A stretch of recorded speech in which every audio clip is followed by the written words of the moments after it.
Hi, this is Bruce Miller with Miller Financial Group LLC, and welcome to our first post-election video blog. I'd like to talk about the election a little bit, but first let's take a moment and talk about what happened in October. What influenced your investments in October? Now, I want to tell you that October overall was not a very good month. Most indexes were down about 2 or 3%. Gold was down about 2 or 3%. And the only positive was that oil was down quite a bit, as much as 6% for the month. And let's hope that trend continues, because you know what? That's good for the economy. And speaking of the economy, generally this last month I saw some really good things happening. It seems like a recovery is finally starting to take hold. We saw reports that showed productivity up 2%. We saw good movement in the real estate market, in home sales and construction. We saw employment even pick up a little bit. We haven't seen that in a while. We saw really good auto sales, and we saw good numbers on the manufacturing and industrial side. So all in all, I thought it was quite good economically. However, something happened, and that was something called earnings season. About the middle of the month is when the large companies start to report earnings. And generally they didn't report earnings that were up to market specs for this month. A lot of them hit their numbers as far as earnings goes, but when they hit on the earnings side, they missed on the revenue side. And whenever that would happen, we would see the market react negatively. And generally through the month, the roller coaster ride that we had was primarily based on who reported what earnings when and how well they did. I'd be remiss if I didn't mention one major company that had an impact on the market. And this is not a recommendation to buy or sell one way or the other. It's just a note of the significance of what happened with the company, and that was the largest market cap company of all time. That's Apple Computer. Apple had a lot of issues this quarter. They had a lot of good things that happened. Perhaps it wasn't quite as good as the market wanted. And then we had some market shakeups, revamping of the executive department within Apple. And essentially Apple, which contributes a lot to all of these indexes, by the way, went from its high of over 700, lost almost 20% of its value by the end of the quarter. So a big story on Apple, and let's hope that better days are ahead for Apple.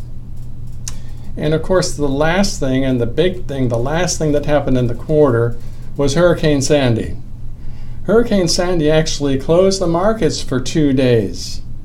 When they finally reopened, it didn't have a big impact on the market, but I want to tell you that Hurricane Sandy might have had a larger historical impact, or perhaps as large as the one that last wiped out the Spanish Armada several centuries ago. Because you see, if it wasn't for Hurricane Sandy and the great press that it put out for President Obama, we might actually have another president in the White House today. So let's talk about the election and what happened. Well, it was not that unexpected. Many of the analysts were calling for this type of a situation, which was essentially status quo. Billions and billions of dollars were spent on advertising. I'm sure you got as sick of that as I did. However, in the end, after those billions of dollars were spent, what did we have? We had the same president, we had the same Senate as far as numbers go, and we had the same House of Representatives. That was a lot of money to spend for status quo. And when I came in this morning, I was a bit surprised to see the market tank as it did. But I wrote that off to the fact that, well, it's just an overreaction by money managers, by hedge fund managers, and it will likely recover. But then something changed my mind as the day wore on. A couple of things, actually. One was I listened to a speech by the Speaker of the House, John Boehner, and what I saw really disappointed me. What I saw was politics as usual after a wonderful couple of addresses by the winner and the loser last night in the president's address, which gave me great hope. But what I saw was politics as usual. I was very disappointed, because when I read through the lines of Mr. Boehner's speech, I heard that the lame duck Congress would do nothing, and it's very likely that the fiscal cliff would happen. Now, shall it happen? I don't know. There's a lot smarter people out there than I am who could make that determination. But one thing is that the market hates it when this kind of uncertainty exists. It gives them the feeling that no one is in control of our budget, or of economy, or of our country. And as long as we have the kind of partisanship that was shown in the speaker's address today, we're going to have a very difficult time going forward. The second story that I saw was one on Boeing. And the story on Boeing brought the fiscal cliff right up front, in that Boeing indicated that it was going to close some facilities, some defense facilities in California, and lay off 30% of the management in the defense sector of Boeing, which is absolutely huge.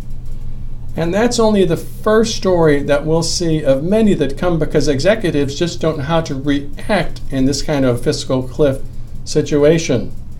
So what I would hope is that President Obama and Speaker Boehner and the head of the Senate would get together and put together some kind of a compromise that at least could show the people of our country and the economy of our country and the investors of our country that somebody is in control of the situation.